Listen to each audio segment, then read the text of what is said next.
Hello and welcome back to the Bottom Bins. I don't know why I sound so chirpy, to be honest, because I'm actually really depressed right now and have been since Sunday. Wonder why.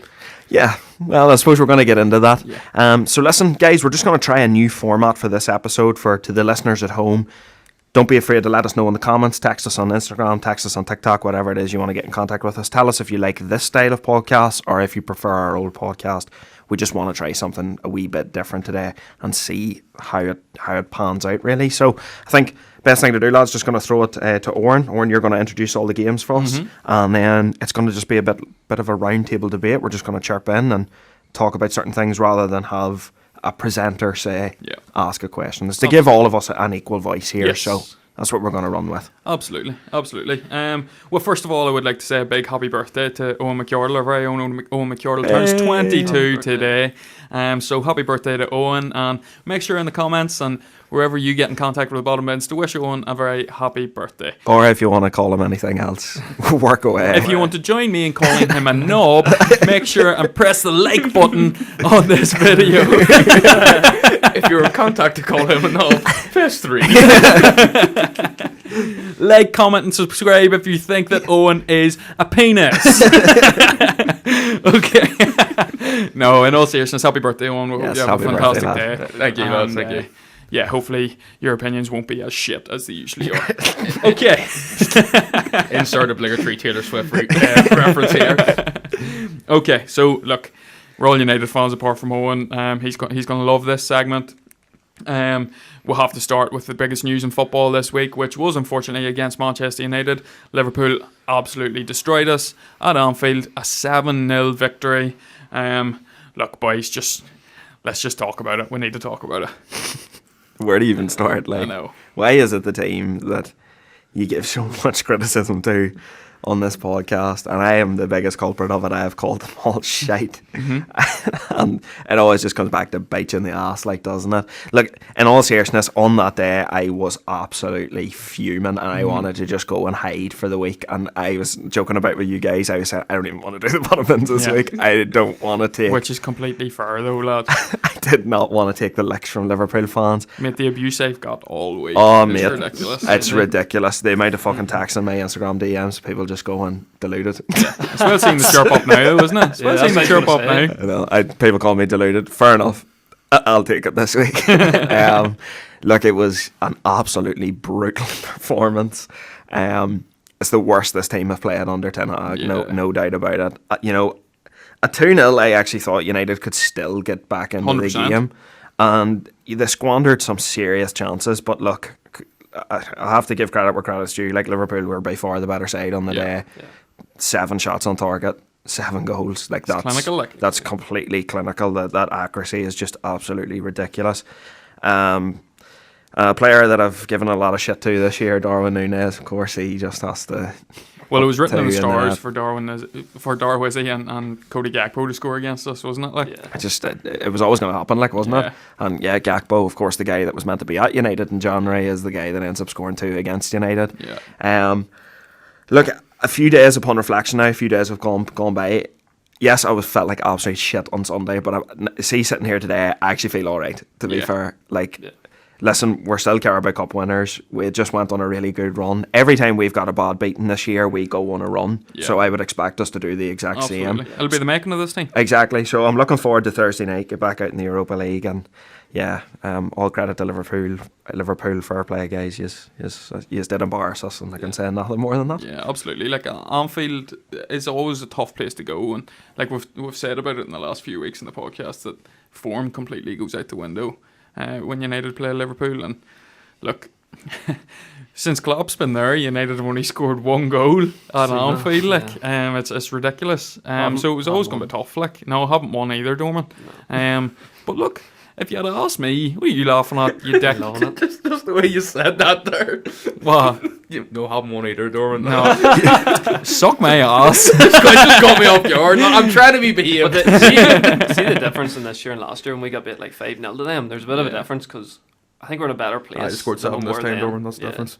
Oh my God. Good one, lad. I'll let you away because it's your birthday. No, don't, lad. No, it's just a bit of a difference. The place that the phase that we're in. We've lost one game in 24 in all competitions, and the way the media reacted, it was as if the world was crumbling. But it is a bad defeat to your rivals. Oh, 100%. But it's worth 3 points. Yeah. And it's 3 points we'd never get at Anfield, as you said. So it's not the worst. If we can just respond well, I think we'll be okay. That's why I wasn't as down in the dumps. Because we won the cup the week before. Yeah. It was coming, lads, to be honest. Oh, 100%. You could tell like, we were giving up opportunities. So it was happening. We were going to eventually...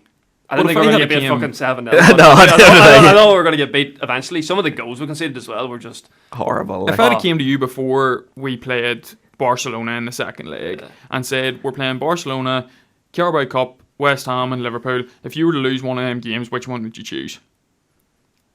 Yeah, you'd choose probably Liverpool. You choose Liverpool because you're not like, I know we've been saying, oh, United's in the title race and all whatever, but you're not realistically properly competing for the title. No. It is between Arsenal and Man City at the minute. Yeah. So if you were to lose one of them games, you'd rather stay in 3 competitions that you genuinely have a chance of winning. And look, we've already won one, and we've discussed it in the like review of our cup final games. United would be strong favourites, or at least the favourable team in the Europa League and the FA Cup as well. Like, do you know what I mean? Like, Yeah. So with 21 games in 75 days or something silly as well. It's Like, mad. Yeah, so we're it's a lot. tired, but that's still not an excuse. no, because it's not an excuse. Some of the performances, like Luke Shaw, obviously has been really good this season, but I thought he shit. was horrendous. Yeah. Like even the second goal was just one of the worst goals I've ever seen. It was like pinball, like it's just coming back to them, and then Harvey Elliott got an assist. He played well too. That's 2 games he's let himself down in though this season. Luke Liverpool away and Arsenal away. Yeah. Big games. United have They struggled. If you He look at struggled, it, that's right, he struggled against Saka. we have struggled away from home. We've lost to City. We got stuffed. We lost to Arsenal. We lost by a goal, but they were the better team. We lost to Liverpool. Got stuffed. We've only won one game away against the top 11. Yeah. That's not good enough. Like, No. Defensively, the other day just were shambolic. Dreadful. Some of the goals you can see. Even the first goal for Varane. Nearly every goal United Dreadful. player got a significant touch on the ball. yeah. Either to clear it or to just get it the hell out of there. Yeah. And it was just, like, as you said, the second one was fucking like a FIFA goal nearly. Yeah. I don't know where it came from though. Like, No, like, the first half, we were 100% in that game. That's what I was going to say. First 40 minutes we were the better side. Like, Rashford Yeah. could have scored 1-0. Is probably a totally different game. Bruno- Not blaming Rashford for that. Bruno but should I'm have scored the header. saying, header, Yeah. yeah. What chances? Like, I think the reaction to Bruno's performance has been Oh, that's crazy. awful as well. Nonsense, like. Saying he shouldn't be captain and stuff like this here. 100% he should be your captain. Yeah. You just see the statistics. Like we're better with him than Yeah. without him. And as captain, he's only lost like 16% of his games. This is punditry. Like, me and Connor were talking about this in class. Like, Gary Neville was saying that Bruno was refusing to come off and stuff. Nonsense. That's a narrative that he has created. That is not what happened. And it's stuck as well. And it's stuck with everybody, and everybody's saying, oh, the lack of professionalism. Don't get me wrong. Bruno didn't show himself in a great light. no, he didn't. He He was He's a didn't. bad Professional. loser, like you can He's a tell. bad He's a loser. bad loser. And I can tell how people hate him because of I this. don't like Yeah, a lot the of antics. Oh, Like, yeah, 100%. But that's why But he's such a good player. I can understand why you like him because he Yeah. fucking puts the ball in the net. Well, to be I'll fair, say lad, you. but minus the throwing the arms up, because that didn't happen. Yeah. But he did a few things in the game that I think he just let himself down, to be honest. Yeah, he did, yeah. Like the pushing of the match official. Yeah. Yeah. You're letting yourself He's down a very- No, I bright know, I full there. understand that, Very but you know lucky he what? got You're away with that. 7-0 down against your biggest rivals, and you're a born winner.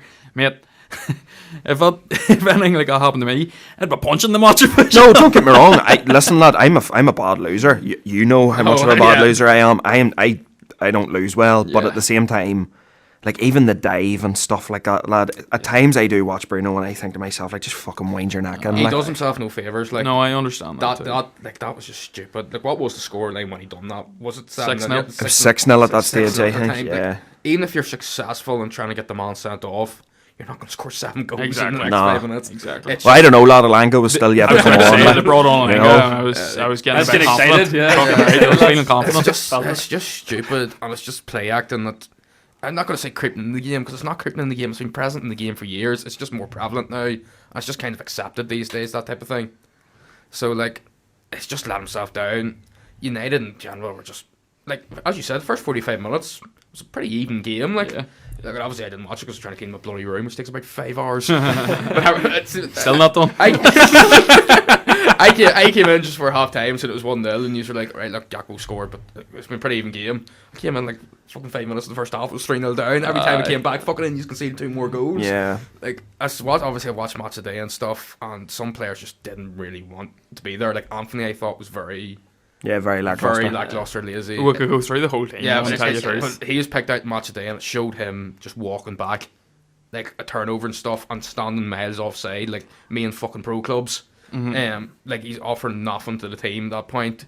And we've talked about how shambolic the fan was, and Luke Shaw didn't have a great game. Yeah. The time Martinez got sauced up by Salah, look at how unlucky he slipped.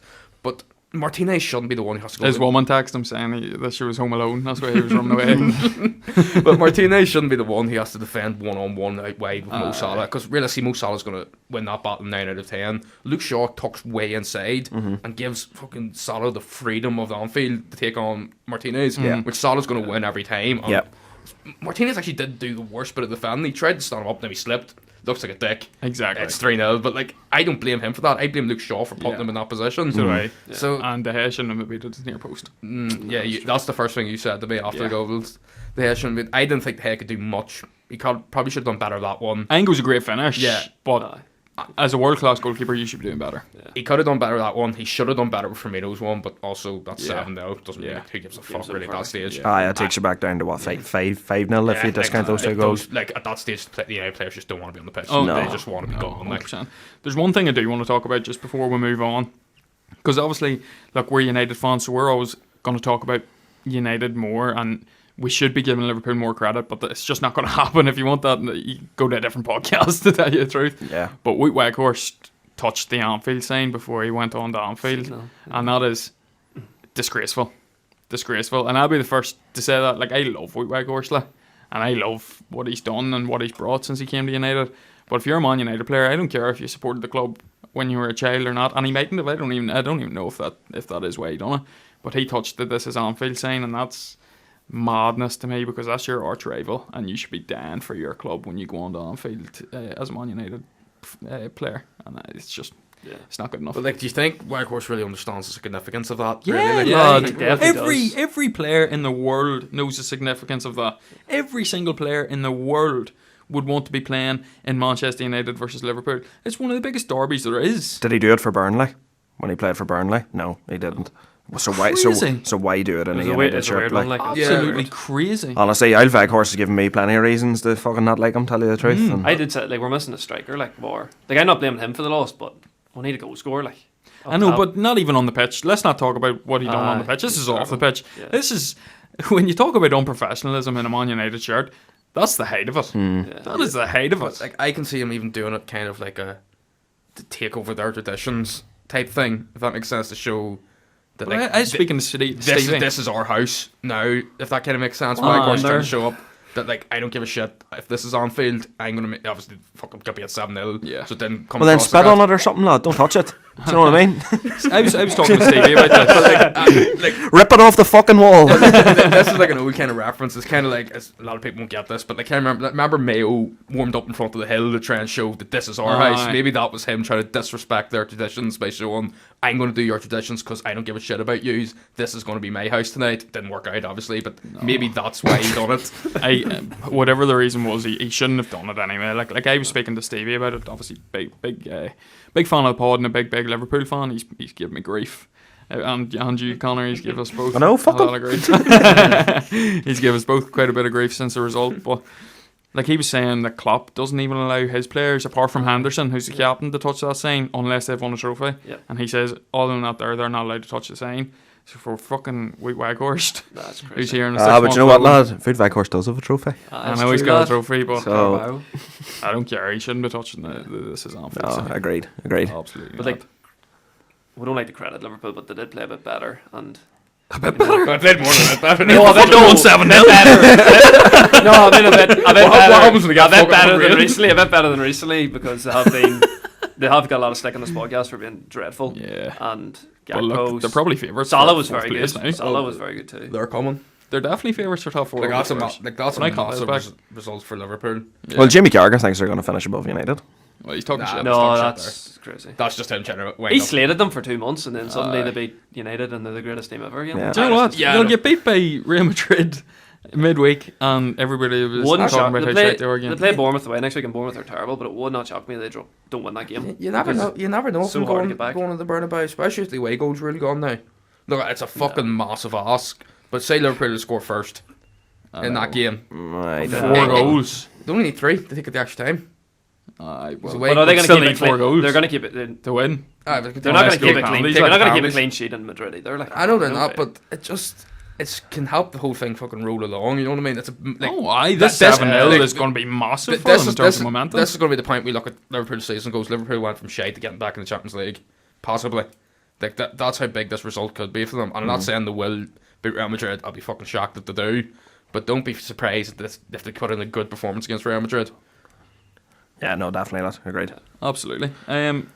Well, I think we'll move on from that one, and we'll go to the top of the table. Arsenal, 3-2 win over Bournemouth. A huge result for Arsenal, from 2 goals down to win it in the 97th minute with Dortmund's first ever Player of the Week, Reece Nelson, coming up with a goal and assist. Forgot about that. He's fucking disappeared since he was Dortmund's player. Yeah, I know. He did, but Shut that's mad, isn't it? I don't think it's sustainable though. This is worrying me about Arsenal. They've done this now the past few weeks. They keep coming back after teams. I haven't seen an Arsenal performance in a while where they've actually, dominated the game and dominated the share of the goals. Like, well, they beat Everton 4-0 fucking midweek last week. Like, Yeah, but in all seriousness, mate, it's Everton. Do you know what I mean? I seen that Like- game too. See the first 40 minutes. Arsenal were dreadful that game. Yeah. They did play well once they scored the goal, but I'm in agreement with you. I said Arsenal's going to win the league, but I'd be more nervous now about that take because I thought they were dreadful against Bournemouth, and even the chances they created, they weren't really clear cut. They're all scruffy kind of goals, except Nelson's at the end. But like, I thought they were poor, and like Bournemouth, I think they're dreadful. Like. Bottom of the table. The 19% ball, like they turned up, got 2 goals, 1 off a set piece. They basically had like 2 or 3 chances. A better team probably would have beat Arsenal there. But I'd be actually more worried about Arsenal. I'd agree with you. No, Even Villa a couple of weeks ago, it took 2 late goals. Exactly, lad. Exactly. And like the thing is, like City, earlier in the day, Newcastle go to City and City fucking blow them out of the water. Like Newcastle looked brutal, absolutely brutal. City played them off the park. And Arsenal's having to come behind from teams that are in the lower half of the table. It's not sustainable. So Arsenal would really need to get their shit in the gear. Tell you the truth, I've done the humble praise them this whole season. But do you know what? Like they're really really running it close. It's the title's in their hands, yes, but they need to be careful here. I understand what you're saying, but like. They still did win the game. Yeah. And it's them games that you need to be winning. Doesn't matter how scruffy the goals are. Doesn't matter. Like, you need to be winning them games. Look, because it's the same agreed. games that win you titles. Agreed. But the performances aren't matching the results at the minute. They've looked poor. look, I feel that result would do Arsenal better than if they had beat Bournemouth 4-0 or something at home, to be honest with you. In terms of the mentality in that dressing room, like Arsenal really showed their balls at the weekend. The fight until the 97th minute. Like You said that for the last like 4 weeks in a row. Good analogy, like, but It's not sustainable though. I know it's it's not not. sustainable, but they've done it like 3 or 4 times already this season. They've done it against Villa. They've done it obviously at the weekend. They've done it against United. They've done it against Fulham. But you don't think they're riding their luck? You need that, but you do need that to an extent, and like you create your own luck as well. Like you have to keep going. Like Dorman said against Everton, Arsenal play for 40 minutes. It means they're great for 50 minutes. You know what I mean? I Like wouldn't say they were great for 50 minutes, to be honest. I thought Everton basically they just gave up. Like I didn't think Arsenal were that great, to be honest. I do agree, like it is good win and all, but if they would have went out and put out a statement and beat Bournemouth 4-0, I think that's way more impressive than coming back from 2-0 down, to be honest, because they're scraping results. And I've been back in Arsenal, and now Trossard's injured, Nketiah's injured. They need Jesus back because they've no real focal point up top. They didn't really create anything. Saka didn't do anything really. He is back this weekend, I think, They isn't didn't he? need him back because I thought like Solanke actually looked better than anybody else. Solanke played a He actually played brilliant really game. well, and that's one thing about So did Arsenal as Philip well. Billing. See physicality. It's like the way you beat Arsenal, like because Bully teams that are them. physical, like Tony was the same. Even against Villa, like Watkins was giving them trouble. Like if you're physical with Arsenal, they don't like it. I know it's a big result. It's 3 points, but I think if Arsenal have a very tough April, if City can just stay within that 2 to 5 points, it could all just and they play each other as well. So I would be worried a wee bit with Arsenal because I don't really feel like they can really drop points. They have got easier fixtures coming up, But I still worry about Arsenal. What about Bournemouth then? I say bottom of the They're table down, now. like, Like, they're not great. but you know what? We've been saying all these teams are down. Southampton I look like know, they're going that to was go out crazy. of the I know. Yeah, Do actually you won. know what? relegation zone. You don't want to make any more definitive statements on Yeah. this podcast, do you? Because I thought United were going to fucking smash Liverpool. I thought Bournemouth were down and out. I thought Arsenal were certainties to win the Premier League. I thought Newcastle were likely to get in or to Top make four. the top four. I thought Spurs were gonna get top Liverpool. four. Thought Liverpool were never going to be anywhere near the top four this year. So I genuinely don't want to make any more definitive statements. But in saying that, Bournemouth will definitely be annoyed that they let didn't come Arsenal, away with at least a point that there. they didn't come away with at least something out of that Yeah. game.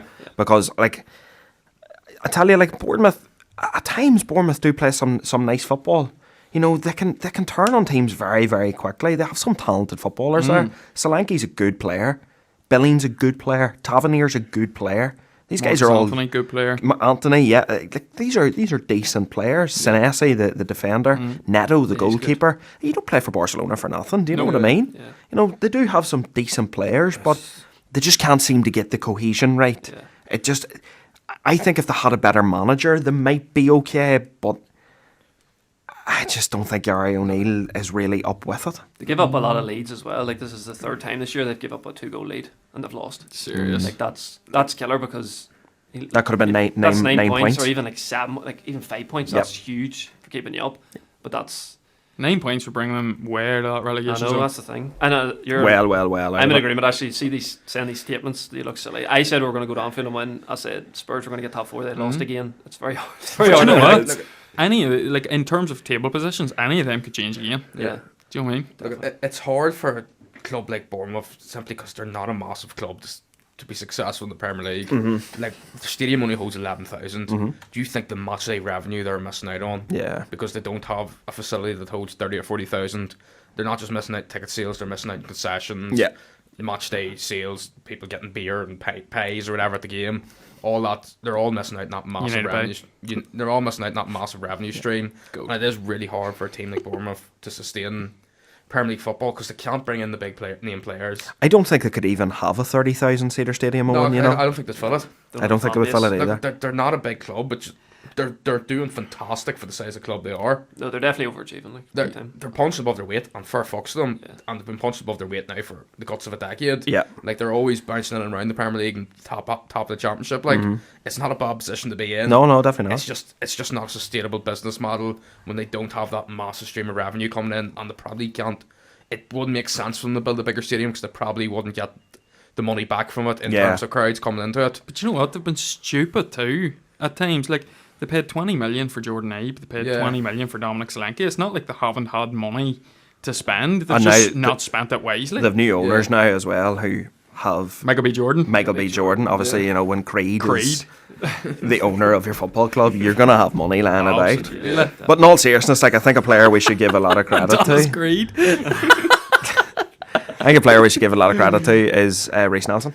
Because Arsenal have only called on him, 2 or 3 times this season, and in the 2 or 3 games he's played, he has delivered and produced. So maybe there's going to be more opportunities in the Arsenal team for this guy. And big ups to the fellow who tweeted out Arsenal needed goals to bring on Reece Nelson. And then he had his words. He did. Quickly He did. after that. Yeah. I'm not familiar with your game. Well, it'll be interesting to see whether he stays at Arsenal beyond this season because he's out of contract at the end of the season and it looks like contract talks aren't going to resume. Well, he would be a fantastic pickup for somebody else in the Premier League, to be Absolutely. honest. Brighton or somebody would be. Oh, We say Brighton every single they pick up time we anybody. think of a team in They the just seem table. like such a good team. but do. even like a Newcastle. yeah. Yeah. If Newcastle were able to get their hands on him as a replacement for St Maximin, because I don't think St Maximin's going to be there after the season. I think St Maximin's all bark no bite. Like, No, I disagree. I think St. Maximin's a fucking baller. But let's talk about Newcastle then. Let's talk about Newcastle. So they got beat 2-0 by Man City. Like, contrary to the Arsenal game, Man City it was like a walk in the park. for Oh, Man City. complete walk I in didn't the even park. think Man City played like And they that didn't. well. They They didn't saw play their Newcastle incredible were- football that we're used to. They didn't have to. No. Newcastle finishing wise are one Dreadful. of the worst teams Bad. I've ever Yeah. seen. They can't take like Joelinton's chance. It was just brutal that miss. Listen, Are you talking shit about Julian. Yes, I have to. This is so out of character. How did 6 yards? He's 6 yards out in the center of the box and he misses. Like he makes me look a dick doing that. So I have to call him out. But I didn't even think City played that well. I actually thought Haaland did nothing. You know, He held the ball up De in the corner Bruyne well. was poor as well. De Bruyne was poor. He took off. Yeah. So he came on, actually improved once that happened. Foden was good. Foden's class. Yeah. Yeah, he's been definitely We kept back saying in like, form. why wasn't he in the team? But apparently it's an ankle injury or something he had or something like that. So him back in it in the team, he's flying. Look, we know City need him. we know what City can do when they are on it. They can hammer anybody. Like City could hammer Arsenal 6-0 and no bother whatsoever.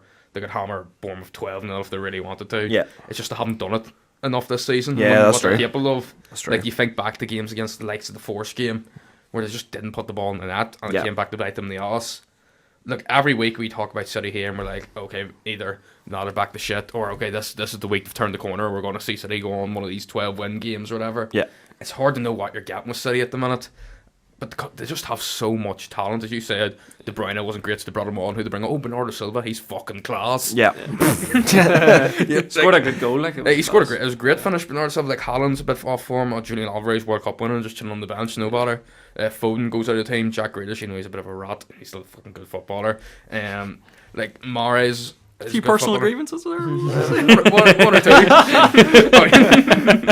No, that's fair enough. I fully agree with that one. Yeah, definitely. But like they just have so much talent in so many areas. It's weird to see them struggling this year. It doesn't make sense. You can't like quantify what the fuck's going wrong. But like have every week, I was like, if they win, I'm like, oh, they've righted the ship, and if they lose, I'm like, oh, this is a weird City season. So I don't know what to think about City anymore. Well, it is weird though. They are definitely in transition. I don't think there's any doubt about that. Like they're definitely in transition. They're getting used to playing with a profile of player that they haven't played with before. And even look, don't get me wrong. I know he didn't play particularly well the other day, but he got an assist. You know, he was still involved in the build-up of a goal. He missed a howler of a chance. To be fair, he keeps missing howler of chances these last few weeks. So I'm really considering taking him out of my fantasy, to be honest, and maybe trying to get a more clinical goal scorer in there. Captaincy's definitely not stuck on to He's anymore. lost the captaincy, like. Yeah, he's lost my captaincy a right few times now these last few weeks. But no, look, I thought City, they didn't really have to leave second gear. And this has been a feature with Newcastle now these last few weeks. They're fucking brutal. Even in the cup final, They are we brutal. didn't play well at all. Like. Oh my God. They just have no substance at the minute. No, they don't. It's all look at we know they're great defending. They do play the ball well enough, but it's side to side. But you know what, lad? We have praised their defending, and rightly so this season. But the 2 goals that City scored the other day weren't befitting of the so-called best defence in the Premier League. The first you goal know? was brutal defending. They Just laid off him. City didn't have to work particularly hard to get the goals. No. Like, it's been weird. Like you've can't obviously been praising Newcastle all season because rightly so. Like they've come. I know that the big money injection, but even still, what Eddie Howe's done is an amazing job. And like I think you almost got conditions to think, okay, Newcastle's getting Champions League football here this season, and now that like since January the rats kind of set in, you're feeling like you're being really overly critical of them. But at the end of the day, this is a team that was in the bottom half of the table last year and are now sitting 5th in the table. Any other year we'd be praising the shit out of this team. No, I agreed, lad. But at what standard do you hold them to? Do you know what I mean? Like, do you hold them to a team that has probably let top 4 slip from their grasp now? Yeah. Or hold them to a team that it's still progression. It's still progression. Yeah. And it is still progression for them, but just because of that, how good they were at the start of the season, you kind of feel like they've completely fallen off. Absolutely. Like they were stalwart in 3rd for a long time, and now Liverpool's ahead of. Like they're in 6th place. Like Yeah. And like that's the thing, you know, when we're talking about holding teams to a certain standard, you know, we're holding Arsenal to such a high standard this year because of how shite they have been in recent years. We're holding United to a high standard because of how shite they have been in recent years. I agree with you, Owen. I do think at times maybe pundits and maybe some of us here are maybe a little bit overly critical on Newcastle because they have been fucking shite and they've been brutal for a long time. Like bouncing up and down from the championship. Exactly. Yeah. So, look, the only thing I would say is I think it's maybe because as fans this season, you know, we'd maybe got used to seeing Newcastle playing such nice football as such, but these last few weeks they look to have totally reverted from that. Yeah. And I think, you know, when you spend 70 million on a striker, the same way that I would criticise Haaland, I think you have to criticise the likes of Isak as well. You know, he hasn't been fit, and when he has been fit, he has looked to score goals, but they can't keep him off the injury table at the minute. Yeah. So you're maybe looking at that going, that's 70 million that was not invested well. But does that mean that Newcastle need to invest better on their backroom staff, or is that just the problem with Isaac, or what? Because you don't know what's going on in the club. Exactly. That generally could be they just don't have the right people in the right positions. They don't have the right physios. They don't have the right even sports psychologists and stuff. Yeah. There's a lot nowadays that goes on in the background other than just players in football clubs, and maybe that's something Newcastle need to look at more in the future. Agreed. Is maybe some of this investment needs to come away from the actual football team and go into the background and get a good setup around these teams, because that's what most of the big clubs have now, is really good people behind the people. Like obviously you talk about Arteta having a great season. There's a lot of men behind Arteta doing fantastic work at Arsenal. Yeah. So maybe that's something Newcastle need to look at in the future, is getting that investment into that sort of area. But I think they've started that too, because I think was it the head scout from City's going to them now at the end of the season like or something. Yeah, but So they're obviously making moves towards it. That's what you need to be doing. But as I've said, you're looking at it objectively from just not taking into account early season. You're looking at Newcastle. Yeah. It's sixth in the table in March. Every Newcastle fan in the country would have bit your hand off for that in August. But just the way it's gone, it's become disappointing. It's like a game where you're 2-0 up against a team that's better than you and you end up drawing 2-2. Yeah. Like, you would have taken the draw at the start of the game, no bother, but because the way the game went, you're nearly disappointed with how it's unfolding. Yeah. It's like Leicester the past few years, where they've been looking to cert for Champions League football and they've completely dropped off. Collapsed it, yeah. And that's the thing, Weeks. maybe that is just the difference in quality between some of the sides, because realistically, look, you do look at Newcastle's team, and don't get me wrong, there are some good footballers there. But there are some still clangers in there. But you look at that team and you think, well, look at upgrade there, look at upgrade there. Yeah. They're Mid- relying they're on the midfield, likes like- of Jacob Murphy to come off the bench. Yeah. Do you know what I mean? Like, Like, he's a midfield good as well. footballer, but he's not as good. But It's not Champions League the football. Longstaff and boys like that, like Joe not Willock, enough. if he was any good, he'd still be playing for And Arsenal. like Almiron was playing at such a high level at the start of the year, and he's just dipped off. And that's the thing, So it's a like killer. They can't score goals, and he was scoring a lot of their goals. Yeah. Like, so. like you're looking at Almiron and you're like, that's the Almiron that we all know. You know. So back. realistically, he's back to playing like Grealish. exactly, like they could always go back, they could always upgrade on Like Almiron. They could always upgrade on Wilson, to be honest. Wilson's always injured too. Yeah. And he can't. His finishings went down as well. Like even against the previous game, and this game he's missing missed big a chances. brutal chance. If Newcastle need during the summer is they need a top quality number 9, Yeah. and they probably need a top quality 10 as well. Somebody with a bit more creativity in that midfield, because they are lacking that as well. Yeah, big time. And I've already mentioned my opinions on St. Maximin is he's a bit of flashy skills. He wears a Gucci headband, all this shit, but when it actually comes to getting assists and goals, he's a bit lackluster. If they get James Maddison in, it could change them next season. That would be a massive signing for them. Big time. And get Isaac fit. Yeah. Well, I know they're looking at Madison and they're looking at Kieran Tierney, and obviously, I love Kieran Tierney. I think Kieran Tierney would be a great signing for Newcastle. Yeah, he would. Yeah, he would. As an attacking outlet of a left back, Oh, he so would. you're not relying solely on Kieran Trippier Yeah. to provide that outlet down the Yeah, wings. no, big time. Absolutely. Moving on to the next game, Chelsea with a 1-0 win over Leeds. Scrappy enough game, but Graham Potter keeps his job safe for at least another week. Folks? I've just written an article on the Bottom Bins WordPress, so if you would like to head on over to my Twitter at Richie Journo and just click on the link and give it a read. I basically just looked at whether Potter deserved more time. Again, a result like this just sort of papers over the cracks. And I mean, the fact that they're only beating Leeds by a goal, it's still not great reading, missing a lot of chances. Felix especially missing a lot of chances. Havertz missing chances. It's, watching Chelsea this season is just, it's quite strange, You can see Potter's imprint on the team. You can see the style of football that they're trying to play, but it's not coming off. And again, you look at all the money they invested in January, and these should have been players that were going to come in and implement then Potter's style of football, and it just hasn't transpired that way. You're looking at it, and Enzo Fernandez sitting on the bench didn't come on until maybe the 65th or 67th minute. It's a guy that cost you 105 million quid. Mudryk sitting on the bench every week. It's a guy that cost you 100 million. He preferred to go with options like Kovacic over the likes of Enzo Fernandez. Loftus-Cheek in there too. Loftus-Cheek, again, no disrespect to Ruben Loftus-Cheek, but he should not be playing at Chelsea.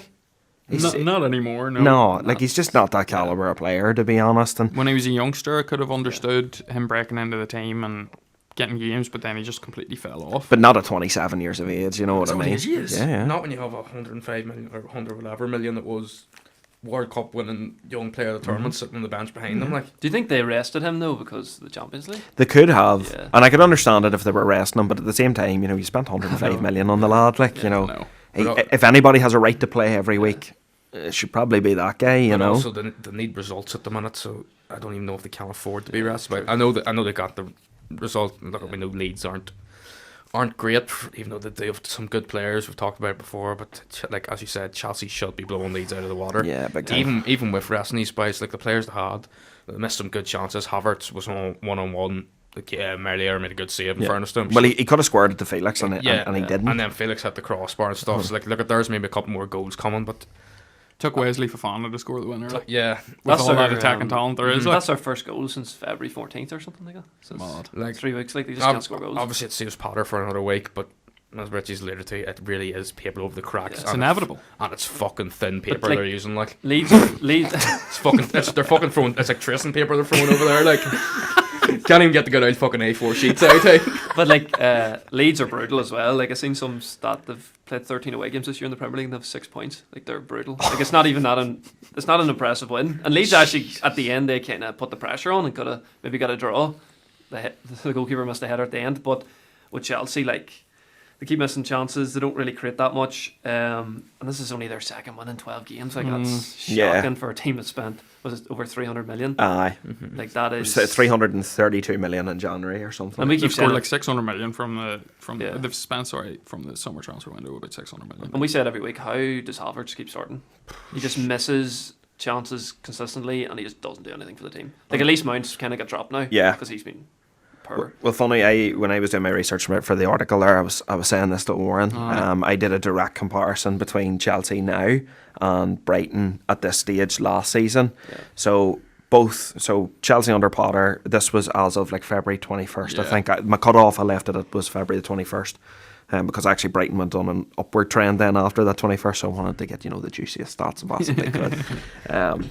So basically, from February 21st, then Graham Potter has 23 games with Chelsea, and at that stage then last year he had 23 with Brighton. He had 8 wins at Chelsea, 7 at Brighton. He had. Was it 7 draws with Chelsea or 8 draws with Chelsea, whatever it was, and no 12 with Brighton. 12 was but in terms of losses, he had 8 losses with Chelsea, but only 4 with Brighton. With Brighton, he had 2 more points at this stage in the Premier League. He was a position higher in the Premier League. He had scored 3 more goals with Brighton and had conceded the same amount of goals with Brighton as he has with Chelsea. I think that's just crazy. It comes down to just the pressure being off at Brighton. Like, you know what I mean? Like 12 draws for Brighton isn't bad, but a draw at Chelsea is basically the same as a loss. Yeah. And I just don't think, I talked before, I don't think Graham Potter has the ability. He's maybe a bit too early. He hasn't had the experience in management to be able to control the dressing room with so many egos in it. Yeah. Like, if you tell any young, like, at the end of the day, footballers are young men. Like, they're only most of them are only in their 20s nowadays. Good footballers, 24, 25 is your prime. Like, like these are young men. If you're going to tell somebody you're worth over £100 million, anybody's going to get cocky. Like, somebody turn around and goes, I'm going to spend £100 million on you. Then you're expecting to fucking play every second of every game. And I don't think Potter has the ability as a manager to control these players and make them feel, okay, I'm not playing this game, but I'll play next game. I don't think he can get those players to work for him the way he could work with players with Brighton when he had the kind of us against the world mentality and the underdog mentality, because that's not there anymore. Yeah. Like, he's expected to win every game no matter who they're playing. And now they're on the brink of heading out of the Champions League. They're staring over the chasm of having nothing left in this season. They're out of all the cups. Like, they're not getting European football in the Premier League. Like, maybe they get Conference League or something. I don't think Chelsea want to fucking play in the Conference League. No. So like, they're 1 game away from the rest of their season being completely pointless. Yeah. And look, I just think Graham Potter is a dead man walking. Like, he'd have been sacked any other year at Chelsea. 100% under the old ownership. Under Abramovich, Because it's not even the fact that they're losing. It's just like they're not playing well, and they did put money into the club. But it was a tough situation for him to come into. But you still need to get results. It is embarrassing when you think about it. Like £600 million spent. sacking probably one of the best managers of this generation to replace him with, yes, a very good up-and-coming young English manager. You could understand sort of the profile and the avenue that they wanted to go down, but they've really been left with egg on their face. Chelsea are 10th in the Premier League, 10th. Like, the sacked man who came in and won them a Champions League, they had no right to win. No. I think the sacking, though, was more to do with Tuchel, though. Like, it was more to do within the club. Because he's been sacked at PSG, Borussia Dortmund, and now Chelsea. So I think he does fall out with ownership. And I think he had, like, no other solution than to sack him. But to replace him with a manager with so much inexperience was a bit crazy. You thought Chelsea, massive club, were going to spend 600 million. You thought they would have got a better manager in there, a more experienced manager. Potter's done more to deserve being sacked than Tuchel has.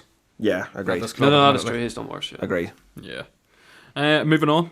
Wolves beat Spurs 1-0. Adama Traore scored an absolutely phenomenal goal off the crossbar and in. We didn't expect this result. Let's be real. We were all talking about it last week about how Kane's got a good record against Wolves and stuff, and just didn't turn out that way. But look, Antonio Conte is back now, so maybe a change of fortune in the works for Spurs in the next few weeks. Possibly. I mean, you look at Spurs' form chart, it's like win-loss, win-loss, win-loss, win-loss. I feel like one week we praise them, the next week talk shit about them, then we praise them, then we talk shit about them. They're struggling without Bentancur. Yeah, they really are. It's obvious. We knew they would. Of course we knew they would, but to this extent, I didn't think so, to be honest. They're like, I think for Spurs fans, it's really evident how much of the glue Bentancur is to that team. Even just for simple things like ball retention. Spurs didn't look like they could string 7 or 8 passes together in that game the other day. It's not good. The only thing about Spurs was actually, I didn't think they played that badly, if you know what I mean. Like, I've seen them play worse, but the last 30 minutes, they were just horrendous because Wolves kind of changed their formation to like a 3-4-3 and it just destroyed them. Because like Spurs in the first half had 11 shots, Wolves had none. Like, Wolves were terrible first half, and they said that after the game to the manager. What do you call the guys? Spurs? Begins with S. Is it Skidorva or something like that? He asked him, why did it take you to the 77th minute to make your first sub? Wolves had made 5 subs by then. I think they just left it too late. And like, with Spurs obviously are missing the players that are injured, but I've seen them play a lot worse than this, to be honest. They just couldn't score. Like, Son is just not in good form. He should have scored. He hit the crossbar. Hasn't been in form all season. By Porro hit the crossbar with a free kick. But for Wolves it was a huge win. But I thought Spurs have definitely played worse than that. It just was probably the last 30 minutes. It just didn't. Maybe that's just a squad depth as well with them injuries. You just don't have anybody to bring off the bench. To change the game. But what's happened to Danjuma as well? Like, he just... Oshin was saying to me, he can't buy a game at the minute. He just can't get on. You thought somebody like that, bring him off the bench. Richarlison, I seen them brought on... I seen Gabby Bognahour was saying this. They brought on... who was it they brought on before Richarlison? They brought somebody on before Richarlison. I can't remember who it was, but it was just like, Richarlison cost so much money. And he's done, like... Was it that fella Gill? Brian Gill or someone? No, it was Lucas Moura. Lucas Moura, yeah. And Lucas Moura hasn't got a kick in ages either. Yeah. And it's just like, if you're bringing him on before Richarlison, how bad is Richarlison playing? Yeah. It's like, this is the man you've spent... What must have spent on 70 million? Yeah, you spent like 60, 70 million on him. And he's just been underperforming. And it's just like... and Son's been poor and he still starts. Yeah. Kane was quiet. That's what I worry about Spurs. I still think Spurs can get top 4 with Conte back. And they're playing a bit better. But it is going to be... They can't afford any more injuries, to be honest. It seems like nobody fucking wants the 4th place at the minute. Like fucking, it's the inconsistencies are just killing Spurs at the minute. It's like fucking Forrest Gump said, they're like a fucking box of chocolates. You never know what you're going to fucking get. Yeah. Like, every single week, they're either going to beat a team 4-0 or they're going to lose 4-0. I'm going to create a swear jar for you, lad. I've made a fortune in this podcast. And they went out of the cup as well, which is a huge one. Yeah. Which arrested Harry Kane in, which makes no sense, because if you asked a Spurs fan that would they take a cup over Champions League? 100%. Probably would, because it's important for them to win a cup. Like, well, Wolves are up to 13th now. Yeah, we've praised Lopetegui umpteen times in this podcast. Like, rightly so, he's doing a great job with Wolves. We know the talent's in that Wolves team. Yeah. They're starting to show it. We've got Sarabia's come in, been fantastic. Even like Adama Traore scored an absolute screamer. So like, Wolves do have great players. We know it. They still do worry about up front lacking the goals necessarily. Like, Yeah. it was good.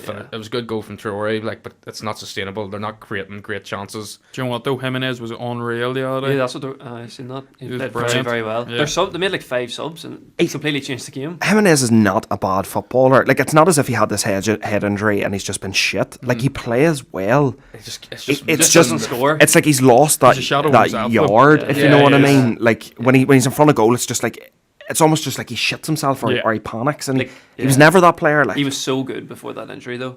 And that's expectation we're so good, waiting lad. on, you know. Like, he's still a good player, but before that injury, like, he was a top striker. in Oh, the Premier League, 100%. you know. 100%. Like, I know, Owen, like, you like Adama Traore. You always did like Adama. Yeah. Like, you would have thought at this stage he probably would have kicked on, wouldn't you? And he would be one of, like, the elite players in the Premier League. Well, look, I like him just because I think he's a good utility player. Like, this is a player who, for Wolves, has played right back, striker, right wing back. He's played in midfield. He's played on the right wing. He's played in the left wing. Like, he'll go anywhere and he'll do you some sort of a job. Like, Yep. he is Premier League proven. Whether he doesn't get the I know that football is a stop business now. It's stop and having. results business and everything. But Adama Traore, there's a reason why every year since Conte has been at Spurs, he's been linked for that right wing back Yeah, he's position. tried to sign him. And like he always is being linked to the big clubs, whether it's to immediately go in and start or as a backup player. He is just a good player, and that's why I like him. But I'm not expecting him at any stage, and I never did expect him to go and get double figures in goals, double figures in assists every year, because it's not the type of player he is. But he is just one of them players that if you ask him to do a job, he'll go and do it. Yeah. And he'll give it. He'll give it his best shot. You're never ever not going to get 100% from Adama Traore. Yeah. And that's what I like about him. Like, no matter what, he'll do a job for any team in the world. Like, he's never going to be the guy you bring in as the missing piece. He was at Barcelona last season. know. I know. Do you know what I mean? He's such an exciting player as well because he's Yeah. just so good at taking players on. Yeah. He's that raw pace and he's strong, but it's just his end product maybe is a bit, Yeah. scoring goals and stuff like that. But And it's unfortunate that that's the way football has turned into realistically, because he's a winger and all that's being looked at in terms of his game is assists and goals, whereas what he actually does in the game is what should be being looked at realistically. Okay, moving on. Quickly, we're going to talk about the rest of the games. So, a 4-0 win for Brighton against West Ham. Brighton really are just a really, really good team. Yeah. And West Ham really are just a poor Terrible. team this Yeah. season. terrible. 4-0 Matoma once again, but Alexis McAllister, the World Cup winner for a reason. Like, Balling. McAllister's so good. Yeah. So Top good. player, like, yeah. Really, really good. Matoma has been exceptional. A lot of people, I'd say, just assumed whenever Trossard left that Brighton were going to really struggle Rumble. for goals and goal contributions. But Solly March has stepped up a level. McAllister stepped up a level. Gross has stepped up a level. And now they're lucky that they have a player like Matoma, who on current form at the minute you would look at, and there's not many teams in the Premier League you wouldn't walk into and play in. Nope. Pascal Gross has created the second amount of chances in the Premier League since 2017, only behind Kevin De Bruyne. That's mad. That's He's crazy. so underrated. Yeah. Like, I've seen so many people, like Brighton fans on Twitter. For some reason, I do follow quite a few Brighton fans on Twitter, and I've seen loads of them saying like he genuinely is one of our best players ever. Oh, hands down. Yeah. Yeah. Hands down. But there was that season, was it maybe the 16-17 season, I think? He ended up winning. He was the top assister in the league one year. Might have been 17-18. I think he only signed 17-18. Was it 17-18 maybe? There was definitely one year he was top of the assist charts in the Premier League anyway. And I remember like that season, because he had a really, really good season, and then he sort of died off for a wee bit, and then he was only sort of coming off the bench. And Always scores against United. but now, see at the minute, like, He does Always. actually. he does. But at the minute, like, you can't take him out of the team. Yeah, he's unreal. Like, But Brighton have he's so many unreal. underrated players. Like, Yeah. I even seen their manager came out and was like, "How has Dunk not got an England cap?" An England camp, yeah, because he true. is a good centre He back. is a But really he's good just centre back. underrated. And True. he's been a good centre back for Even your boy years. Veltman and all, he scored there at the beginning. Yeah. He's a Like, good they player signed too. him for £600,000. I know. And he was playing for the Dutch national team when they were signing him. Yeah. Yeah. And they had like boys like Burns was there. Yeah. Like, they have some really good players that are Yeah. just so underrated. They're kind of Yeah. forgotten about. They're only 3 points off Newcastle. I think if they win their games in hand, they go above Liverpool. Yeah, it's Like, insane. they're a very good team. Look, they have some top talents there. Yeah. You know, the And likes they have of a top manager. exactly. Yeah. I don't think he'll Webster, stay though. I don't think he'll stay. Colwell. by Colwell. If they could get him on a permanent now, that would be Ferguson as well. Evan Ferguson. Ferguson could be a real top striker. Like Ferguson could explode here he now. is a very good player. 18. He's 18. only 18. He seems So to have much everything. He potential. seems to have everything. He's got Kimpembe shaking in his boots for these Euro qualifiers. Well, Kimpembe is out for the rest of the season, so he doesn't get him Did shaking. you see as well? Like That's why he's out for the rest of the season. Brighton dropped their goalkeeper as well. Yeah. Got that by Yeah. That's stealing, right, and put in apparently stealing. he was good. Yeah. To be honest with you, I kind of agree with that because Sanchez has been Yeah. very poor, to be honest with you. Oh, In he's recent been off. weeks. He's been off the He's been boil off in the recent boil. weeks. Makes a few yeah. hires. Big Big mistakes. time, yeah. Who was it against? Was it Or he dropped the Hollis. ball. where he dropped just the dropped the ball. ball? Yeah. Yeah. Strange. Like, I was 2 points lost because he Yeah. dropped the ball. Yeah, Yeah. 100%. Fair play. Fair play to the manager, making the big Yeah. decisions. Ballsy decision has to be done. We talk about how good Brighton are at the wings. Matoma is fantastic. Yeah. Even Solly March is a different man. Yeah. Since the Serbians come in, like it's been night and day for Solly March. But what about West Ham? Like, what's going wrong? So 4-0. They're chanting, you don't know what you're doing. It's The crazy. Like, boys. and they're chanting that there to a man who brought them to European Back-to-back. competition in the last 2 years. Yeah. They done really well. What, they get semi-finals last year? Got beat by Semi-finals, Frankfurt, beat Yeah. the- In the Europa and League. Frankfurt won it. and Frankfurt won it. Thank God. And like, they've Declan Rice there. They've Declan Rice there, who they're still claiming is a 120 million pound player. No, he is Look, not. he's not. No, No, he he's is not. not. But they have still got really, players. really good players Yeah. in that Yeah. team. Like, what's going on there? Like, It's just so strange. There like. comes a point where the players have to take responsibility. 100%. Like, if you're getting beat 4-0, that's not down to tactics. No. That's down to players not giving a shit. They're old though.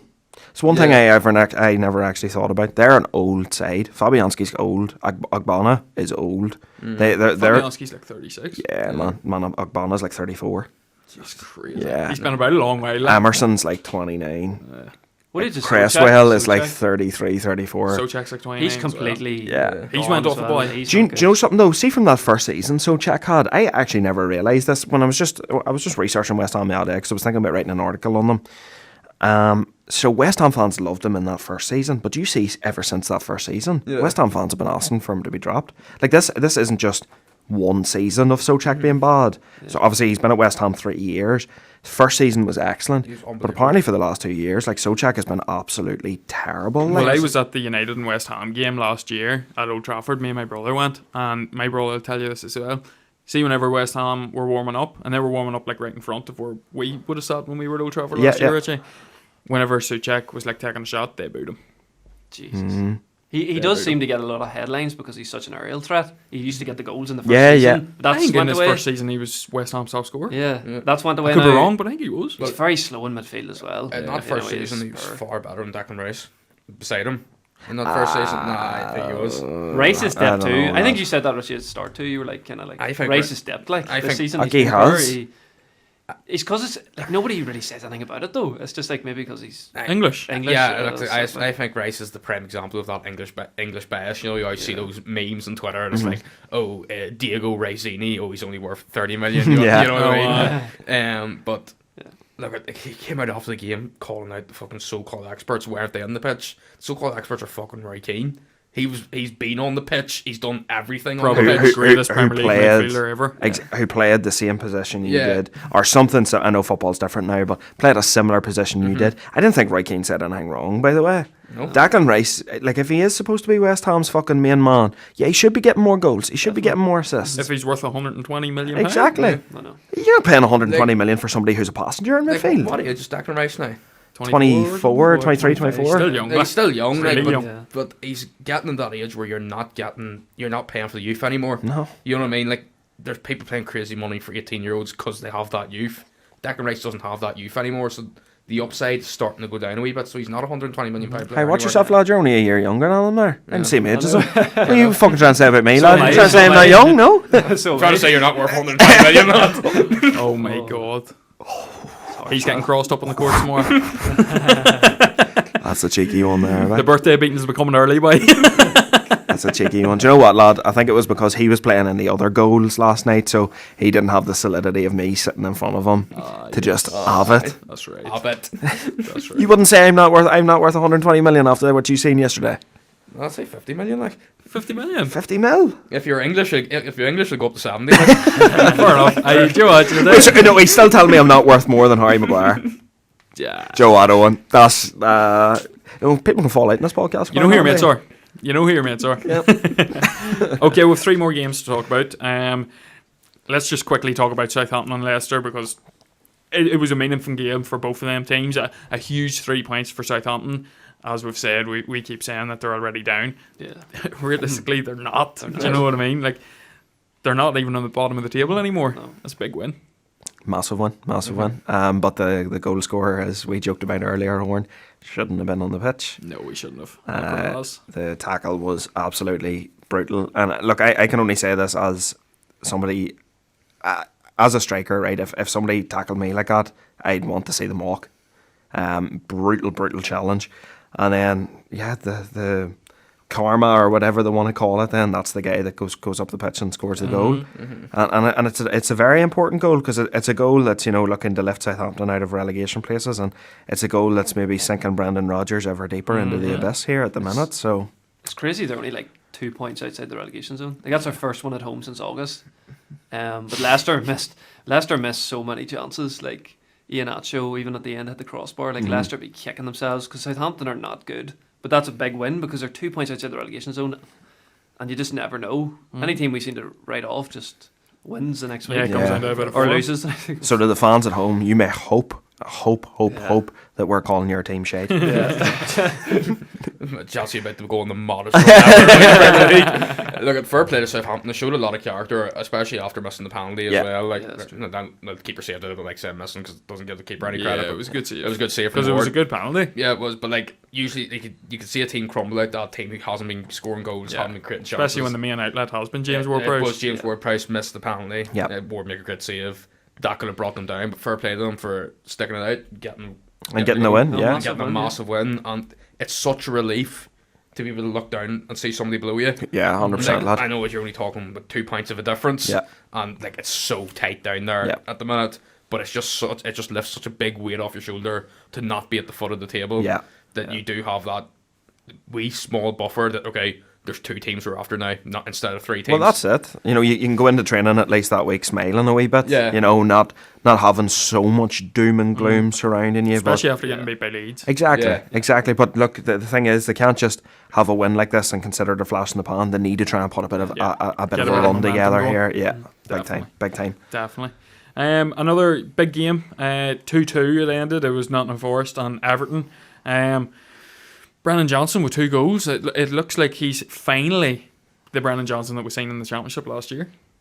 I don't know. I'm still sort of holding out that he's not. Scoring goals, that. He is scoring goals. We He's always the biggest league in the world. We always said, like, his link-up playing always good. It was just about his finishing. Yeah. And it has improved a bit. Yeah. So I think this is the 4th game this season he scored a brace in, like, so he is scoring goals at a pretty decent rate. And it was actually a great game. It was a really good, game. Open game. Everton will be a bit annoyed having to lead twice in that game, not seeing it Not out. seeing it Although out. in saying that though, lad, I actually did think Forest, out of the balance of play, I actually think Forest would come away from that the unhappiest, to be honest. Well, know, at the but City Ground thought- with their momentum and all, and their results at the City Ground so far this year, it probably works. Anytime you're losing, no matter where it is, and you get a point out of the game, it's still a decent result. It's a big result. Like, Did you think Everton played that well, though? I thought they were very average. I Like, didn't think they played great, but they've no real quality. they played better than they've been playing. Look, to No be way fair, to play what have we said about them? What did they miss? They missed Striker. It's a striker. And they got 2 goals. The 2 goals was a penalty and a header from Decore And from a a header set piece. from That's a all set they can piece. score. I feel That's all they can like score. they could have had another penalty. I do feel Seamus Coleman was fouled. Yeah, could have been penalty. It's one of those ones, lad. I think if it was given, I could understand it, but I do think it would be soft. Yeah, look, I know it looks like he kicks the player, and he does, but the force by puts his foot there. Like, Seamus Coleman is starting to wind up before the tackle goes in. Like, Coleman can't just stop going and kick the ball because somebody sticks a foot there. It is one of them. That's interpretation, though, lad. It's all down to interpretation. Like, if it was given, it wouldn't be overturned. Yes. I can understand. Yeah, I it is one I of can them understand ones. VAR not giving it because it wasn't given, because it is one of those 50-50 ones. Yeah. In my opinion, there's enough there for a penalty. Yeah. But as I said, I understand why it's not given, and it's never going to be overturned by VAR. Look at Everton. They weren't great, but they've been a lot better under Dyche than they were under Lampard. That's true. They're getting results. No, they work harder and they're set up better. Like, to be fair, We've talked so many times how they're missing an attacking outlet. Like, look at their goals come from a penalty from Damari Gray. Yeah. Their goals come from Decore. Their biggest goal of the season came from Seamus Coleman last week. Or a couple weeks ago again, Leeds. Like, great finish. That was a great finish. I think one match a day is goal of the month there. But like, they are putting a run together, and like, it's another team like. A month ago, we were telling Everton, Southampton were the two dead men walking. Everton have a bit of life about them again. They have a bit of steel. Obviously, the win against Arsenal was massive for them, but they have backed it up with other results. A big, massive win against Leeds, points at the City grounds, which some teams have struggled to get points at the City grounds. No, they're unbeaten at 9 there. Like, so they're good. Like, it's a good result. They'll be disappointed with having the lead and not holding it out, but it's still a good result for them, and it still gives them another point, and where they are on the table, every point is crucial from now until the end of the season. So absolutely. I wouldn't be massively disheartened if I was an Everton fan. It's another step in the right direction. Will they get enough to keep them there? It's hard to say, but it is a step in the right direction for them. Definitely. Look, we said it last week on the podcast that the relegation battle really, really is heating up, and I would say we're in for a lot more shocks and twists and turns before the season's out as well. It's this season, lad, in all seriousness. It's crazy. It's just Absolutely. Going into the final game, we're going to talk about the final game of the game week, which was last night. It was Brentford versus Fulham. Brilliant game of football. Brilliant game of football. Very, very entertaining. We were expecting this. Any other year, we were probably thinking, I'll probably miss that one. But a brilliant game of football for the neutral football fan. A 3-2 win. For Brentford, got the job done with a late goal coming from Carlos Vinicius to consolidate Fulham. Maybe a bit of positive, maybe something positive to take from the game with the late goal, but 3-1, it was dead and gone for Brentford. The Ethan Pinnock on the goal sheet. Ivan Toney again with his 100% record in the Premier League with penalties, and a brilliant goal at the very end. What do you call him? Janssen. Matthias Janssen, who's been phenomenal for Brentford this year. Very, very good football. Just one of them games that a general football fan would have loved to watch. Like, it was two fun teams playing each other. Yeah, you like to watch in good positions in the league this year, like fighting for European football. Like, I think Brentford are unbeaten in the last 12. Like that's the most longest. Brentford haven't lost a Premier League game since October 2022. That's mad. And they've played City, they've played Liverpool, played Arsenal. Like at Arsenal too. Crazy. That was their first game in 16 days, and they came out flying. Crazy. They played really well. Like, they play such good football as well. They're fun to watch, and Tony is credit to the manager. 15th goal this season. Like, he is a top striker. It's just a pity Tony's going to go down for the betting at some stage. Like, but he's so fun to watch. Yeah. This top striker. Brentford team's so fun to watch. Even like Rico Henry's fantastic up and down that left flank. Ethan Pinnock looked really good last night. Their midfield is just excellent. Solid. Just a pity they couldn't keep a bloody clean sheet when I had Ben Mee and David Raya. I know. Ben Mee's been very good this season. What you going to do? Yeah, Mee has been fantastic. Mee and Tarkowski for leaving Burnley on a free, both of them on a free, have been brilliant this season despite Everton's struggles. Ben Mee looks like a completely different centre-back for Brentford than he did for Burnley. Like, obviously in the Burnley team under Dyche, it was Route 1 football, your centre-back, his job, block shots, win headers in your own box. Don't give a shit about that, but at Brentford, he's become a really good ball-playing centre-back. Well, that's it. He's so comfortable on the ball. Do you know what's mad, though? When Dyche was sacked, Ben Mee was the player-manager. Yeah, at Burnley. That's right. That's crazy. And now he's having an absolute stormer, looking to be playing. Realistically, they are hoping for Champions League. Well, not Champions League, sorry, but European football next season. And he would have suited Burnley as well, because Company kind of plays that better football now. But let's not forget, this is only Brentford's second year in the Premier League. Yeah. Thomas Frank has done an unbelievable job. Yeah, he's a good manager. And the fans, like, even we're seeing last night, that stadium was rocking after that game. It's an absolute party after it, isn't it? Yeah, which I thought was so weird. What's that about? Like? I was sort of sitting there going, all right, boys, like, you haven't won anything. Like, but chill out a wee bit, you know. But maybe that's like comes from me, because like Celtic do the same thing after every game. They go around the fans and have a bit of a dance. I love that. I think that's really good for get the fans involved with the team. It helps create that link between fan and player, which at the end of the day, football's not home without them. So the fans are enjoying themselves, the players are enjoying themselves. There's a great buzz about the club. I really enjoy that. Like, I think there's a real community about Brentford. Like, the stadium is called the Community Stadium. GTAC Community Stadium, yeah. So like, but I think it's really, I love watching Brentford play. I love their fans get behind them. I love some of their players. I think their manager is fantastic. So And look at Fulham from another team. We talked about Brentford in the Championship 2 years ago. Fulham in the Championship last year, and they've been fantastic this season. Yeah. Like obviously they got beat.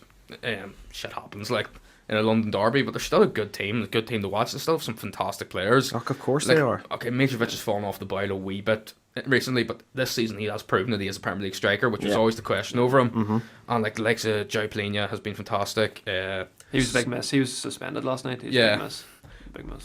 But then you have the likes of Pereira, who's come from United. He was always a bit meh at United, but at Fulham he's been really, really good. Yeah, yeah. And like I said, I'm like. Yeah. Reid, you might Thank like, you. The mouth was not working there. He's been great for Fulham. Willian's as well. been good as well. Williams looked like Very good. William at Chelsea. Chelsea, yeah. Compared because when he was at Arsenal, he just looked like Yeah, a he shadow was himself. brutal. Giving up. Like- Bern Leno, Issa Diop, both of them have been phenomenal as well. Yeah, like Shout out to Richie's pick. Yeah. Richie Solomon, Pick scored again. Manor Sullivan. Big man, Solomon. Always scores, even in the FA Cup he's bloody scoring. Yeah. Man, is guaranteed 1 goal a game. Yeah. 5-5. Yeah. Definitely. And no better way to end and move on to our predictions when talking about Richie's picks. So our picks of the week, we're going to start with Conor Dorman. Yeah, it's a hard one to say. I'm going to go for Salah because 2 goals, 2 assists. He was good. His goal was first goal, wasn't it? Yeah, it was The a half rifle. volley. Yeah, it was Rifled good in. finish. Even his pass to Gakpo for the 3rd goal. Obviously, like Reece Nelson, you could have went for like 3 Liverpool players, like Gakpo, Yeah. Nunes, but Mo There Salah wasn't. was definitely he's the player of the week. He before we're going to the fantasy, he'd be definitely a lot of boys be putting him back in the Yeah. Premier League fantasy now. Like, Definitely. If you had him captain, you were getting 42 yeah, points. you're laughing. Like, Serious. Richie's pick. Thank you for moving on so swiftly, by the way. Really appreciate that one. Didn't want to revisit that game, so thank you. Yeah, my pick of the week, I'm going to go for Phil Foden. Phil Foden. Just think he's had a nice wee purple patch of form at the minute, and I fully expect him to keep going the way he's going at the minute. See, that's the thing with Foden. He has this sort of ability to transcend and transform games, and he can be a match winner when he needs to be. Proved it at the weekend, proved it the week before. So Phil Foden's going to be my fantasy pick of the week. Yeah. The only problem is, are you either going to score a hat trick or not play because you don't know what the Pep's going to be Yeah. at. Well, that's That's true. it. That's the risk you have to That take is there. true. That is Look, true. Yeah. Richie's pick it's definitely came back in the last few weeks. Yeah. It's got its swagger back. It Yeah. has, it's got a swagger back. So definitely one to look out for in the Fantasy Premier League. Okay, the cream of the cream. Teddy of the week, boob of the week, Owen. Look, I'll be honest with you, it has to come from that game. Yeah, And of course, I was yeah. looking at, every time I looked at it, another player looked shy from United, so I'm just going to give it to United as a whole Yeah. this week. I'm 100%, not going that's to go fair. into it more, so work away. 100%. My cream of the cream Teddy of the week is Owen. Even though it's his birthday. No, I'm joking. No, look, it's fair enough. Beat 7-0. But yeah. Okay. OD's opinion of the week. Swiftly on. OD's opinion of the week. Okay, so I've went a bit different this week. So usually I've been talking about like teams and stuff and where I think they're going to finish and what the manager's going to do or whatever. But this is about a player that we've actually spoke about just there now. He was missing from the game in the Brentford and Fulham game, and he was evident that his influence was missing that game. And my opinion this week is that Polina is the best midfielder outside of the Big Six in the Premier League. And I've got some stats here that I want to back up with this. So obviously people are going to say about James Maddison, people are going to say Declan Rice, Bruno Guimaraes, Lucas Paqueta, Ruben Neves. But this is what when I was thinking about this is what I said, and I've wrote an article about it, just like Connor has about Graham Potter. I've wrote an article about it, and it's up on the Bottom Bins podcast, the website, sorry. So just to justify my decision, and I hope you can check that out. So he has 3 goals and 24 appearances from holding midfield. He has made 854 passes, and he has an 82% pass success rate in all competitions. He has a 75% tackle success rate from over 130 attempted tackles. He has an average rating of 7.07 in the Premier League this season. He's in the top 1% of midfielders across all top 5 leagues when it comes to successful tackles per 90. He is in the top 8% for clearances among all midfielders in the top 5 leagues when it comes to clearances per 90. And among all midfielders in the top 5 leagues, he's in the top 9% for aerial duels won per 90. Very impressive. He is a He's top ridiculous footballer who was Very picked up for impressive. 18 million. He's been a stalwart in Portugal's team. He was picked up for 18 million by a Fulham side that we were probably thinking we're going to go down at the start of the season, and now they're looking at European football, and he has had a major influence on that. But- So my opinion of the week that he's the best midfielder.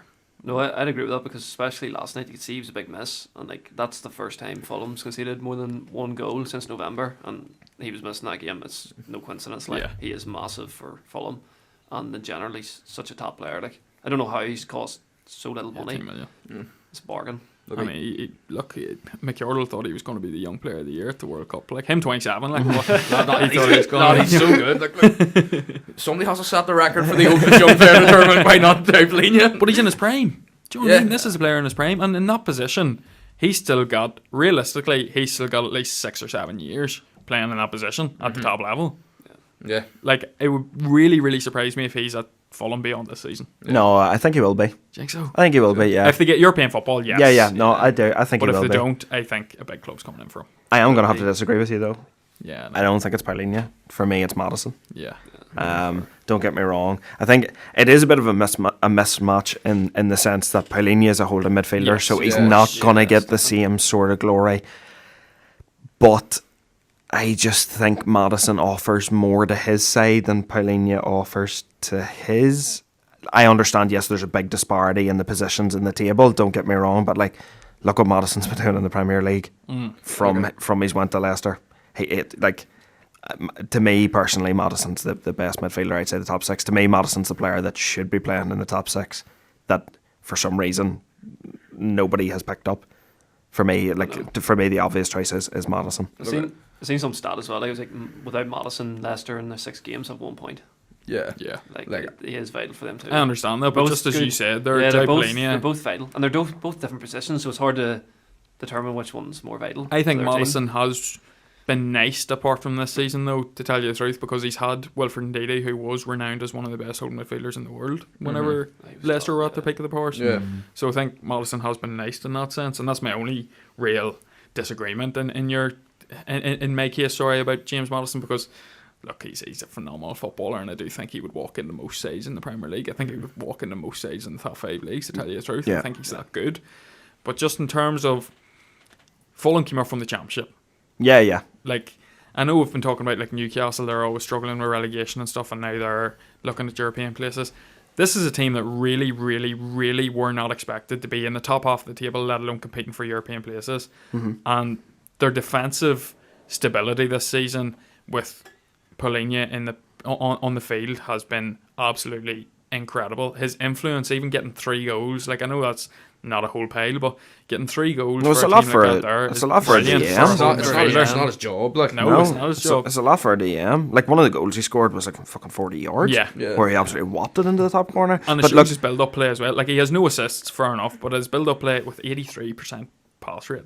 No, it's sick. They're great stats. The only thing I would say about Paulinho is, like again, it would be the only reason where, like to me, Maddison's just maybe on that wee level above. Is just I think Paulinho is lucky because he has Reid beside him, and Reid does a lot of the dog work. Like Reid, if you watch Paulinho in the game, Paulinho is incredibly intelligent. He's always sort of standing in around the right area. He's getting ready to sort of anticipate where the ball's going to be. Same as what Casemiro sort of does at United. Like you don't really see Casemiro break a sweat. You don't really see it with Paulinho either. But I think that's because obviously at United you have the likes of Fred or Sabitzer to run around and do that sort of hard yard sort of work. Reid does the same at Fulham. It means Paulinho is allowed to be as effective as he needs to be. So yes, I understand what you're saying. Obviously when Maddison had Ndidi behind him, Maddison was able to be at his absolute peak, his absolute best. But like the only thing I would say about it is, like this season, Ndidi's not been good. No, he hasn't. And Maddison is still the go-to guy at Leicester. Yeah. I just don't know if you took Reid out of that Fulham side. I know obviously they've Lukic now as well, but if he played in a single pivot role, I'd be interested to see how well Paulinho did, because I think he would then have to run a bit more, and I just don't know if that's necessarily his type of game. It'd be interesting, but like he's done for Portugal, playing on his own. It's either him or William Carvalho always playing for Portugal, and he's able to do it. And like Leicester's had Jerry Tielemans, who's probably been one of the best midfielders in the last 5 or 10 years in the Premier League. Like, do you know what I mean? I don't think Paqueta should be part of this conversation, though, to be honest. Paqueta? No, he was just a name.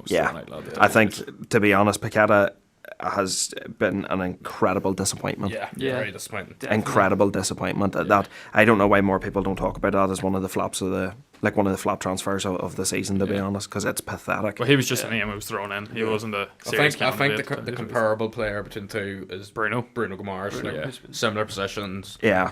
But I do think, in my opinion, Paulinho just edged it because obviously It depends what type of midfielder you're looking for. Yeah. Like Paulinho's your destroyer. He's the guy that breaks up the play and is never flashy with it. Guimaraes is different. Guimaraes isn't the traditional destroyer. He is fancier on the ball. He can break lines. It just depends what you're after. Yeah. I think Paulinho and Guimaraes in a midfield pivot would be fucking unbelievable. Yeah. Oh my God, you're looking at a Premier League winning midfield there with, say, like...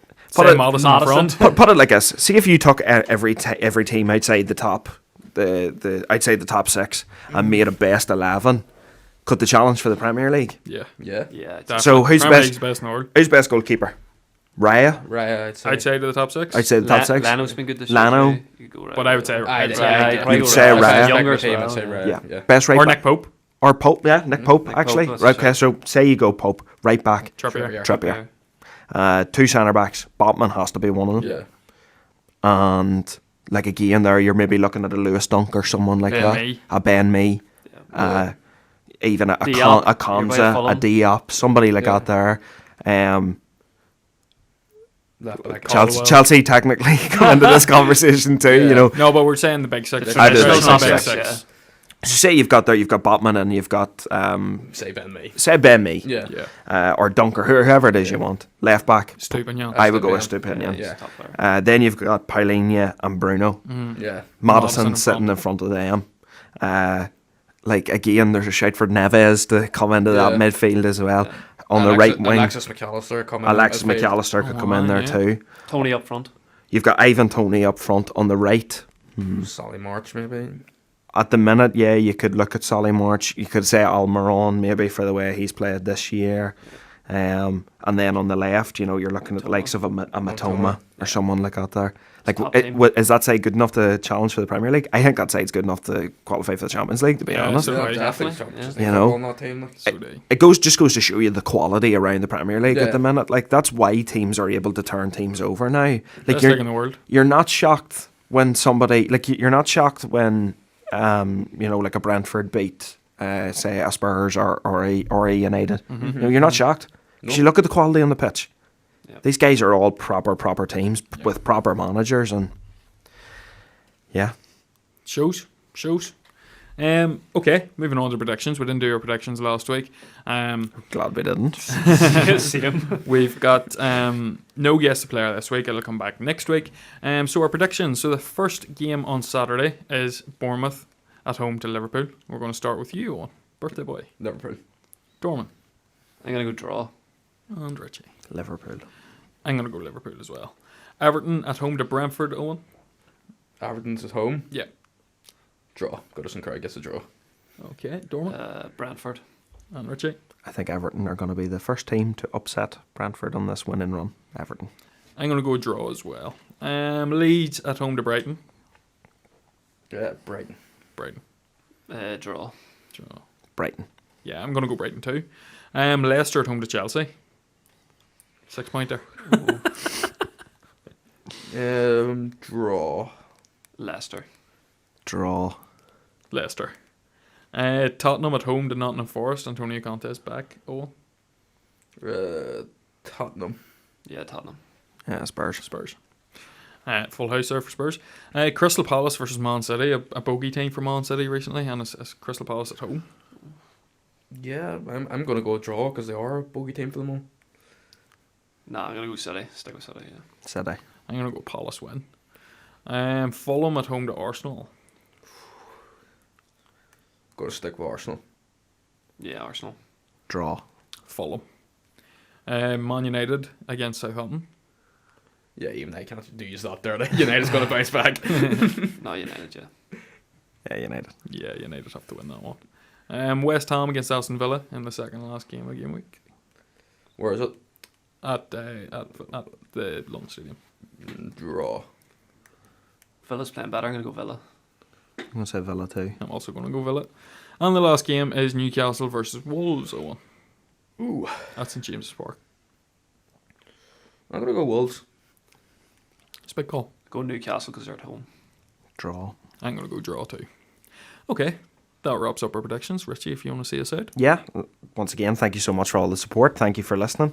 Numbers are steadily increasing on the number of listens. So listen, thank you. And if you are only hearing us for the first time or the first couple of times, we just hope that you've been enjoying the content. And look, we say this every week. Don't be afraid to leave a comment on if you're watching on YouTube. There's a wee Q&A section on Spotify as well. So if you are listening on those platforms, don't be afraid to leave a wee comment and let us know what you think. You can always message us on our socials as well. Give us a follow. It's at Bottom Bins Pod. That's Instagram, Twitter, and TikTok as well. Especially give the TikTok a follow. Some good content on there, and we try and get some funny content up there for you as well. You can find us on the Parlay Sports app. That's PRLY Sports app on the Apple App Store. Come in, have a footballing conversation with us. Again, some very good content up there from myself and Oren and Connor as well. Up on the Parlay Sports app too. So yeah, just hope you've been enjoying the content, and as always, keep it bottom bins. Keep it bottom bins. Keep our bottom bins.